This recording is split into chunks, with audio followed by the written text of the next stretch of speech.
نحمده ونصلي ونسلم على رسوله الكريم أما بعد فأعوذ بالله من الشيطان الرجيم بسم الله الرحمن الرحيم وأن ليس للإنسان إلا ما سعى وأن سعيه سوف يرى ثم يجزاه الجزاء الأوفى وقال رسول الله صلى الله تعالى عليه وسلم من حسن اسلام المرء ترکه ما لا يعنيه او كما قال عليه الصلاة والسلام رب اشرح لي صدري ويسر لي امري واحلل عقدة من لساني يفقهوا قولي اللهم صل على محمد وعلى آل محمد كما صليت على ابراهيم وعلى آل ابراهيم انك حميد مجيد اللهم بارك على محمد وعلى آل محمد کما بارکت علی ابراہیم وعلی آل ابراہیم انک حمید مجید۔ نبی اکرم صلی اللہ تعالی علیہ وسلم نے ہمیں ایک کامل، مکمل، اکمل دین عطا فرمایا ہے۔ اس دین میں زندگی کا ہر طریقہ اور زندگی گزارنے کا ہر سلیقہ بہترین اور احسن انداز میں موجود ہے۔ اس مبارک دین میں خوشی منانے کے طریقے بھی ذکر ہیں اور غمی کا اظہار کرنے کے اسلوب اور طریقے بھی بتائے گئے ہیں۔ حضرت صلی اللہ تعالی علیہ وسلم کا بتایا ہوا، نبی پاک صلی اللہ تعالی علیہ وسلم کا لایا ہوا وہ عظیم الشان دین ہے کہ اس دین میں کسی بھی قسم کا نقص، کسی بھی قسم کی کمی نہیں ہے۔ اللہ تبارک تعالی نے اس دین کو ایمان والوں کے لیے پسند فرمایا۔ الیوم اکملت لکم دینکم واتممت علیکم نعمتی ورضیت لکم الاسلام دینا۔ اللہ نے ارشاد فرمایا کہ آج میں نے اپنی نعمتوں کو تمہارے اوپر مکمل کر لیا اور دین بھی تمہارا ہم نے مکمل کر لیا اور میں تمہارے لیے دین اسلام کو پسند کرتا ہوں۔ اب اس کے بعد کسی بھی قسم کی کوئی گنجائش نہیں رہتی کہ آدمی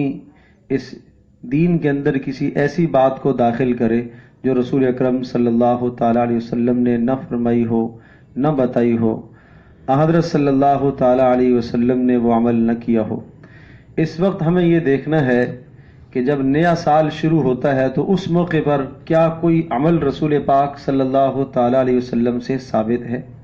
کیا حضرت صلی اللہ تعالی علیہ وسلم نے کوئی جشن منایا یا صحابہ کرام رضی اللہ عنہم اجمعین نے آپس میں ایک دوسرے کو نئے سال کی آمد کی کوئی مبارکباد دی ہے، یا تابعین یا تبع تابعین نے اس رسم کو منایا ہو؟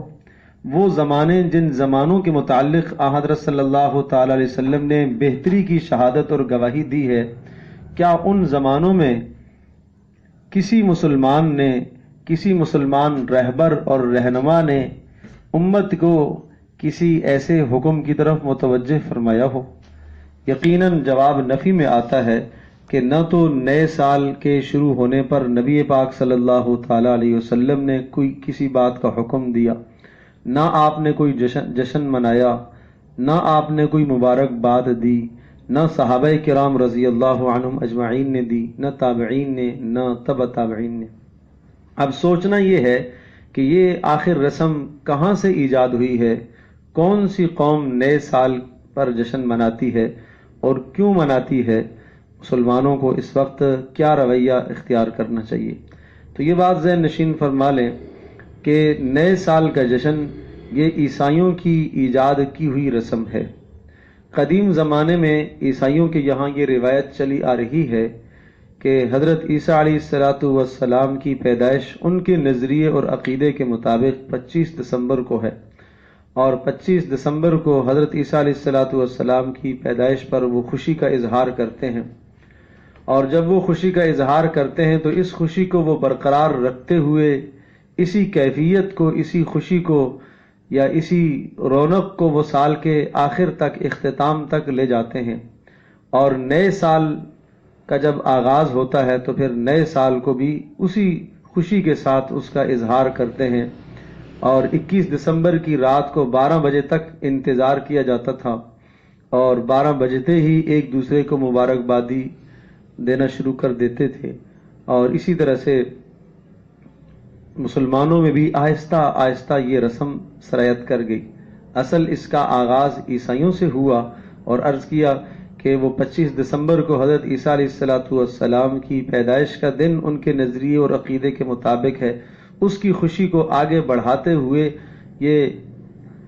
دسمبر کی 31ویں تاریخ تک اس کو لے جاتے ہیں، اور رات کے 12 تک پھر انتظار کرتے ہیں، اور جیسے ہی 12 بجتے ہی نئے سال کی گھڑی جب داخل ہوتی ہے تو پھر ایک دوسرے کو مبارکباد دینا شروع کر دیتے ہیں۔ ان کے دیکھا دیکھی مسلمانوں نے بھی اس رسم کو لے لیا۔ اس تفریح کے مزے کو دوبالا کرنے کے لیے 2 چیزوں کا سہارا لیا جاتا ہے، ایک تو شراب کا اور دوسرا عورت کا۔ یقیناً اسلام ان دونوں چیزوں سے ہمیں منع کرتا ہے، ان دونوں قسم کی رسومات سے، کہ شراب نوشی یقیناً جرم ہے، جرم عظیم ہے، اور اسی طرح سے عورت کو نکاح کے سوا استعمال کرنا اور اس سے فائدہ اٹھانا یقیناً اسلام اس سے روکتا ہے۔ آج بہت سارے مسلمان عیسائیوں کی طرح نئے سال کے منتظر رہتے ہیں۔ سوچنا یہ ہے کہ کیا اسلام نے ہمیں کوئی تہوار نہیں دیا؟ کیا اسلام نے ہمیں کوئی خوشی منانے کا طریقہ نہیں بتایا؟ حالانکہ اسلام میں خوشی کے تہوار موجود ہیں۔ عید الفطر ایک تہوار ہے، عید الاضحیٰ ایک تہوار ہے، اور وہ دونوں کے دونوں تہوار خوشی کا اظہار کرنے کے لیے دیے گئے ہیں، اور حقیقت میں وہ دونوں کے دونوں تہوار ایک عبادت کی تکمیل پر ان تہواروں میں خوشی کا اظہار کرنے کا حکم دیا گیا ہے۔ جب مسلمانوں کے پاس بھی ایک تہوار ہے، بقول حضرت عمر رضی اللہ تعالی عنہ کے وہ ارشاد فرمایا کرتے تھے کہ اگر کسی تیسرے تہوار کی گنجائش ہوتی تو جس دن یہ آیت نازل ہوئی تھی الیوم اکملت لکم دینکم واتممت علیکم نعمتی ورضیت لکم الاسلام دینا، کہ اللہ پاک نے آخری آیت جب نازل فرمائی تھی اور اسلام کے مکمل ہونے کا اعلان کر دیا تھا، تو اس دن کو ہم خوشی کا دن منا لیتے، اس دن ہم تہوار مناتے۔ یہودیوں نے یہی کہا تھا کہ اگر یہ دن آج کا ہمیں مل جاتا تو ہم آج خوشی کا تہوار مناتے، لیکن حضرت عمر رضی اللہ تعالی نے ارشاد فرمایا کہ ہمیں ہمارے نبی نے جو عید بتائی ہے، تہوار اور خوشی کا اظہار بحیثیت پوری قوم کے جو خوشی کا اظہار کرنے کا دن بتایا ہے، وہ عید الاضحیٰ اور عید الفطر ہے۔ لیکن بہرحال بڑے افسوس کی بات ہے کہ آج امت مسلمہ بھی اس رسم کے اندر اس قدر مبتلا ہے کہ بہت شدت کے ساتھ اس رسم کو منایا جاتا ہے، حالانکہ مسلمانوں کے نئے سال کا آغاز تو محرم الحرام سے ہوتا ہے اور یہی اسلامی کیلنڈر ہے۔ بہت سارے مسلمانوں کو اس کا اندازہ اور اس کا پتہ بھی نہیں ہے، تاہم حضرت صلی اللہ تعالی علیہ وسلم نے بھی اسلامی نئے سال کے آغاز پر بھی کسی بھی قسم کی خوشی منانے کا اظہار نہیں فرمایا۔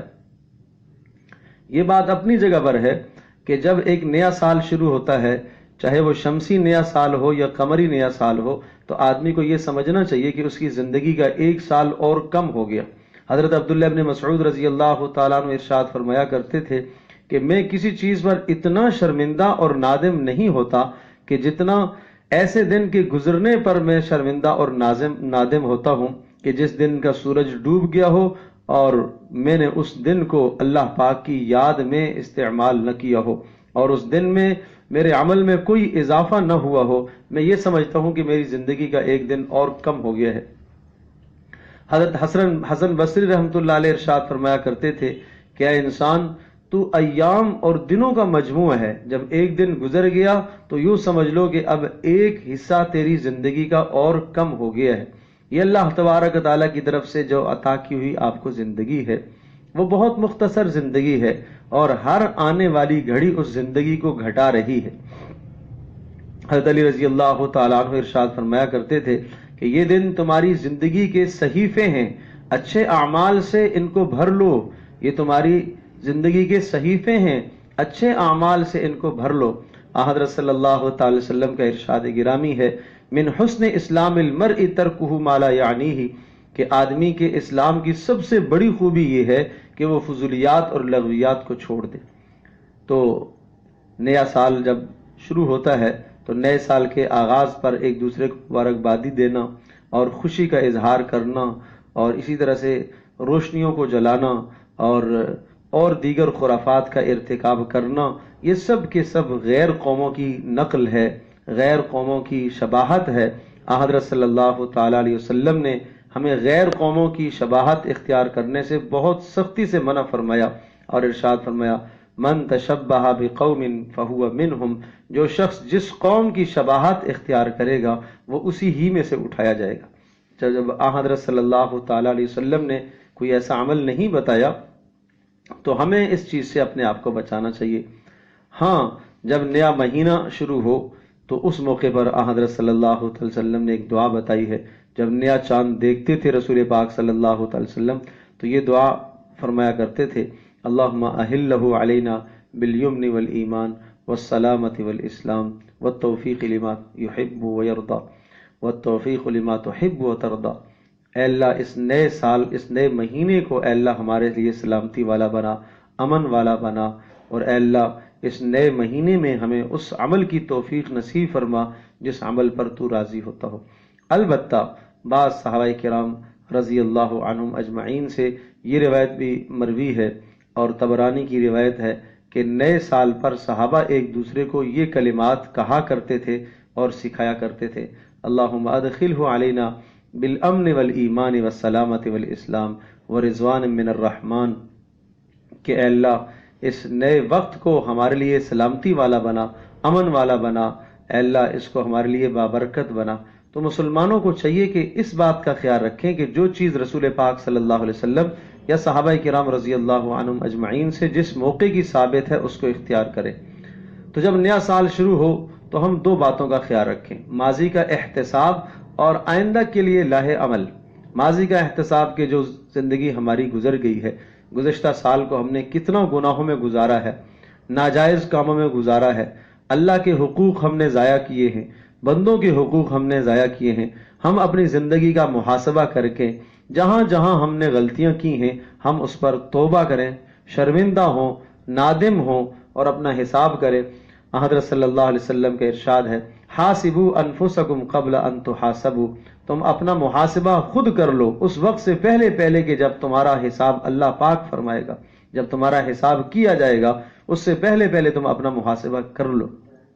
تو نئے سال کے آغاز پر یہ کر لینا چاہیے کم از کم کہ گزشتہ سال ہم نے جو گناہوں کا گزارا، نافرمانیوں کا گزارا، ہم اس نافرمانی سے، اس گناہ سے، اس بری زندگی سے ہم توبہ کرتے ہیں، اور آئندہ کے لیے ہم لاہ عمل ہم یہ طے کرتے ہیں کہ ہم اب اللہ تبارک تعالیٰ کی نافرمانی سے اپنے آپ کو بچائیں گے اور دین کے مطابق ہم زندگی گزارنے کی کوشش کریں گے۔ حضرت صلی اللہ علیہ وسلم کا وہ ارشاد مد نظر رہنا چاہیے، اغتنم خمسا قبل خمس، پانچ چیزوں سے پہلے غنیمت جانو، شبابک قبل حرمک، آپ نے ارشاد فرمایا اپنی جوانی کو بڑھاپے سے پہلے غنیمت سمجھو، وصحتک قبل سقمک، اور اپنی صحت کو اپنی بیماری سے پہلے غنیمت سمجھو، صحت کے زمانے میں اعمال کر لو، وغناک قبل فقرک، اور اپنی مالداری کو فقر آنے سے پہلے غنیمت سمجھو، مالداری کے زمانے میں مال خرچ کر لو، قیامت میں یہ تمہیں کام آ جائے گا، وفراغک قبل شغلک، اور اپنی فرصت کو مشغولی سے پہلے غنیمت سمجھو، اس فرصت کو اللہ کی اطاعت میں، فرما برداری میں استعمال کر لو، وحیاتک قبل موتک، اور اپنی زندگی کو اپنے مرنے سے پہلے غنیمت سمجھو۔ نہ معلوم اس زندگی کی شام کب ہو جائے، کس وقت ہو جائے، تو انسان کی زندگی کی کامیابی اور ناکامی کا دار و مدار تو اعمال پر ہے۔ اللہ پاک کا ارشاد ہے، وَأَن لَّيْسَ لِلْإِنسَانِ إِلَّا مَا سَعَىٰ وَأَنَّ سَعْيَهُ سَوْفَ يُرَىٰ ثُمَّ يُجْزَاهُ الْجَزَاءَ الْأَوْفَىٰ، انسان جو اس دنیا میں محنت کرتا ہے اس محنت کا بدلہ ضرور پائے گا، اور اس کی محنت اور کوشش کی اللہ پاک کے یہاں قدر کی جائے گی اور اس کو پورا کا پورا بدلہ دیا جائے گا۔ تو عقل مند آدمی وہ ہے کہ ہر نئے سال کے شروع ہونے پر بجائے خوشی کے اس کو تو بے چین ہونا چاہیے کہ میری عمر تو کم ہو گئی،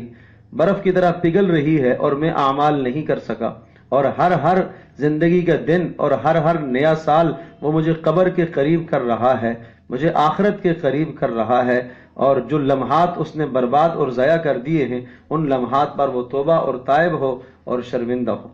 تو مسلمان تو اس طرح سے اپنی زندگی گزارا کرتا ہے، اور یہ بات بھی اچھی طرح سے ذہن نشین فرما لیں کہ مسلمانوں کا نیا سال وہ جنوری سے نہیں شروع ہوتا بلکہ محرم الحرام سے شروع ہوتا ہے، جو کہ شروع ہو چکا ہے۔ مسلمانوں کو چاہیے کہ اسی سال کو اپنا سال قرار دیں اور اسی کو اپنی بنیاد بنائیں، اور حضرت صلی اللہ تعالی وسلم کے بعد حضرت عمر رضی اللہ تعالی عنہ نے مسلمانوں کی سن کا، تاریخ کا آغاز اور تاریخ کا اجرا وہ اسی ہی سے کیا، محرم الحرام ہی سے وہ سمجھتے تھے، اور صحابہ کرام رضی اللہ عنہم اجمعین کا اس بات پر اجماع تھا کہ وہ اپنی تاریخوں کو محرم کے مہینے سے شمار کرتے تھے، اور وہ اپنی تاریخوں کو اور سنوں کو وہ قمری سال کے اعتبار سے اعتبار کرتے تھے، اس لیے کہ شریعت کے بہت سارے احکام ہیں جن احکاموں کا تعلق قمری مہینے سے ہے، اسلامی سال سے ہے، تو اس لیے ہمیں اسی کو بنیاد بنانا چاہیے۔ نبی پاک صلی اللہ تعالی علیہ وسلم کی جو بتائی ہوئی زندگی ہے اس میں ہمارے لیے بڑی کامیابی ہے، تو اس لیے اس وقت کی جو خرافات ہوتی ہیں، اور ابھی جو وقت آنے والا ہے، اور جب 31 دسمبر اختتام کو پہنچ جاتی ہے اور نئے سال کی جب تاریخ داخل ہوتی ہے، تو نہ تو ہم ایک دوسرے کو مبارکباد دیں اور نہ کسی بھی قسم کی ہم خرافات کا ارتکاب کریں، اور نہ اس خوشی کے اندر اور خوشی کا اظہار کرنے کے لیے ہم کسی گناہ کا ارتکاب کریں۔ خوشی کا اظہار کرنے کے لیے اپنے مالک کی نافرمانی نہ کریں، گناہ نہ کریں، اور اسی طرح سے وہ اس قسم کے خرافات کرنا، اس قسم کے اعمال کرنا کہ جس سے اڑوس پڑوس والوں کو اذیت ہو، تکلیف ہو، اور دوسرے مسلمانوں کو اذیت ہو، اسلام یہ چیز ہمیں نہیں سکھاتا۔ حضرت صلی اللہ تعالی علیہ وسلم تو اپنے پڑوسیوں کا خیال کرتے تھے، اور نبی پاک صلی اللہ علیہ وسلم نے تو ہمیں یہ تہذیب دی ہے کہ تمہارے پڑوس میں چاہے غیر مسلم بھی ہے، جب بھی اسے اذیت دینا اور تکلیف دینا جائز نہیں ہے۔ تو کیا اس موقع پر جو رات 12 بجے کے بعد جب ہم خوشی کا اظہار کرتے ہیں اور وہ پٹاخوں سے اور فائرنگ سے ہم اس خوشی کا اظہار کرتے ہیں، یہ جو ہمارے یہاں رواج چل پڑا ہے، یہ سب کا سب یہ غیروں کی نقالی ہے۔ مسلمانوں کو ان خرافات سے دور رکھنا چاہیے اور اپنی نسلوں کو بتانا چاہیے کہ یہ سراسر بدعت ہے، اسلام میں اس قسم کی بدعت کی کوئی گنجائش نہیں ہے۔ حضرت صلی اللہ علیہ وسلم نے ایک ہمیں مذہب عطا فرمایا ہے، ایک تہذیب، ایک طریقہ، ایک سلیقہ زندگی گزارنے کا عطا فرمایا ہے۔ اگر نبی پاک صلی اللہ تعالی وسلم نے جو سلیقہ اور طریقہ ہمیں عطا فرمایا، اگر یہ اللہ پاک کے ہم بہتر نہ ہوتا تو نبی پاک صلی اللہ علیہ وسلم ہمیں نہ بتاتے۔ حضرت صلی اللہ علیہ وسلم کی زبان مبارک سے یہ مبارک زندگی سے جو عمل نکلا وہ اللہ پاک کے یہاں بھی محبوب اور مقبول ہے، اور وہی ہماری دنیا اور آخرت دونوں جہانوں کی کامیابی کا ذریعہ ہے۔ اللہ تبارک و تعالی ہم سب کے لیے سمجھنا عمل کرنا آسان فرمائے۔ وآخر دعوانا الحمدللہ رب العالمین۔